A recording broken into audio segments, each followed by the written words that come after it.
Good afternoon. In this video, we're going to go over this week's options watch list.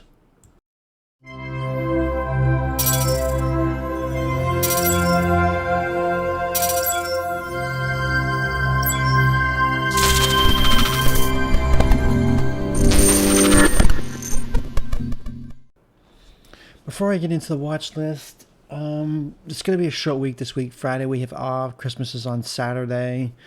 So it's going to be a 4-day week. Yeah, it should be a short week. Short weeks don't usually have much volume.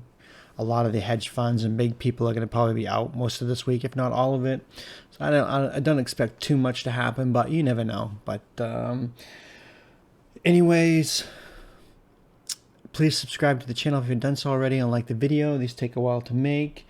If you're not in the room, you can find the link in the description of the video and in my bio section of social media accounts. So I'm keeping it simple this week. A couple things I'm watching for reversals. But like I said, short week, volume could be light. But these are also the kind of weeks where the market likes to surprise you. Bring back a couple years, bring back 5 years.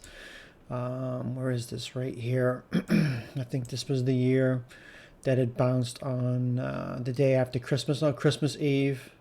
It started this rally right here. So you can't count out, just because it's a short week. Sometimes, usually, traditionally, what happens is not much will happen. The volume will be gone. But lately, the market likes to take these this time of low volume and when no one's looking and just pop it or just do something drastic that catches people off guard. So it quite possibly could happen. So be aware.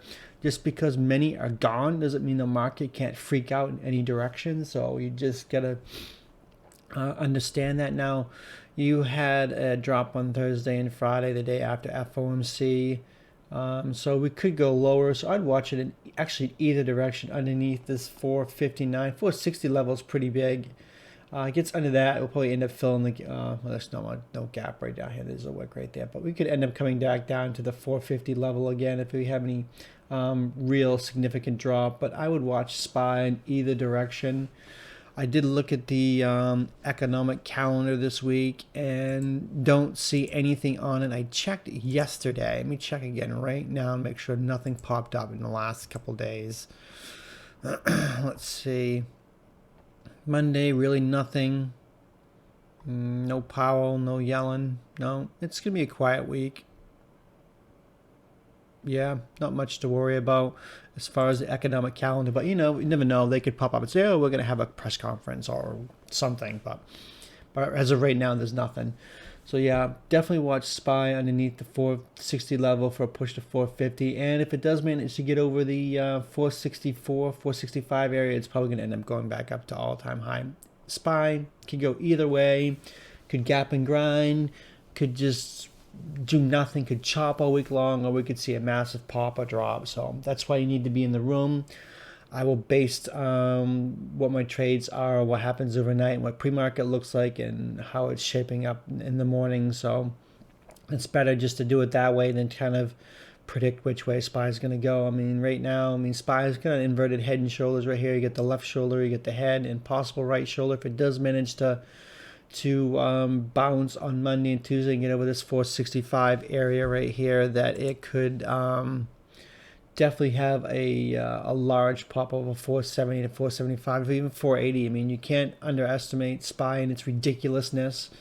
Anytime you think SPY can't be more ridiculous than what it is, it just keeps doing it and just surprises people. So I would keep an eye on that. Now, I'll go on the bearish side because I only have a couple on here. Pretty much some of the tickers are from last week. DLTR, if it loads up, is actually shaping up for a nice little drop. I mean, I went way too far out with that. Let me blow that back up. As you can see right here on the weekly, it's still out. All the candles are still outside the Kellner channel, so I would watch it for a drop underneath the 134 area for push to 130. Then you get gap support right here at the 123 area, 120.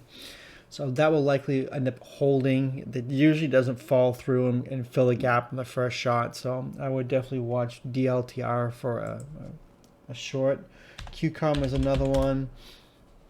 Same thing, pretty much outside the Keltner channel or just starting to come in it. So I would watch it underneath 174 or push to 170 to 160, 155. I highly doubt it will fill the gap on the first shot. It will likely bounce on gap support right here, then probably fill the gap later in time. But I would watch QCOM for sure right here. Short DLTI QCOM I think is ready for a drop. Now on reversals on the bullish side, Roku has a strong day on Friday. We had the news that it got back with YouTube right here, I believe, and then it just sold off. Then we had the strong day on Friday. So the weekly candles starting to look good for a reversal right here. So I think if it gets over this 250, over this 260 area, I think it's going to end up getting to 300, 350 really fast. Roku is one of those stocks that it can end up going 100 points in a couple days, in a few days. A $40, $50 run in a single day right here, it did it. It's not uncommon. Usually the average extreme range is like $20 to $30, $40, but I mean, it's had a $50 days before in the past. So, I mean, anytime like right here, anytime it has a bottom bounce, it can go like right here. It went from 298 to 398 and went from 292 to 470. So I mean, it can go $100. This can be 350 in a flash. So don't count Roku out yet. Another one that caught me off guard. I just can't believe the drop on Lululemon. I would definitely keep an eye on it right here. I'd watch it over a 390 for push to 400, 410. I mean, Christmas season's here. Probably a lot of people are buying a lot of stuff for their spouses for Lululemon, LU. So I would definitely watch that. Anytime that LU has this massive pullback, ends up rebounding quite fast. So dropped here and recovered, dropped here and recovered. I mean, just anytime it dips, you have a large dip on Lululemon, it just seems like it screams buy. I mean, anytime you think 400 is extremely high, it can't go any higher, it's just like SPY and Target, and it just keeps going. And Costco's another one, just keeps going and going and going. And speaking of Target is on the list next. It's had a nice little drop too. It's down at the bottom of the Keltner channel on the weekly. 30 hours below 30 on the RSI. Last time I did that was right over here, and I had a massive recovery. So this could be something worth taking long term. Then again, it could drop more right here. I mean, but I think that anytime Target has a big drop like this, like Lululemon and Costco, you just got to buy the dip. I mean, right now that's what's been working. These massive drops have been recovering, so I would watch it over 225, push to 230, 235, 240, basically every $5, 245, 250. I think that you could end up seeing this at the 240, 245 area pretty fast on Target. Disney is another one. I know Disney just hasn't been really going anywhere, but I just think that I'm just think that it's going to make its run. Get earnings season coming up. Sorry. I would watch it over 150. I mean, it could go lower, but I actually think that because of the earnings drop right here, and it's had such a massive drop, and it rejected the 20 EMA, and it's staying right underneath the 20 EMA, which is this white line, that when it's chopping underneath it, it likes to kind of in a bull flag that it's going to more than likely pop. So that's why I'm watching this for a long over 150 to 152.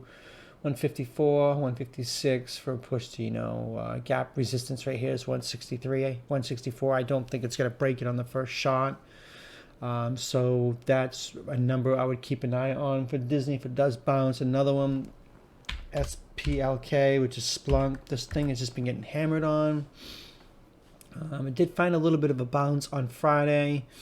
Weekly, it's right in the buy zone. Anytime it gets into this 106, 105 area, it just likes to bounce. It did it here, here, here, and here, and it's safe to assume that it could possibly do it here. So I would watch it over, let's say 114, 115 for push to 120, 125, 130. Basically, every $5 is going to be resistance on the daily. So keep an eye on SPLK. And the last one is Microsoft. Microsoft has taken such a hit.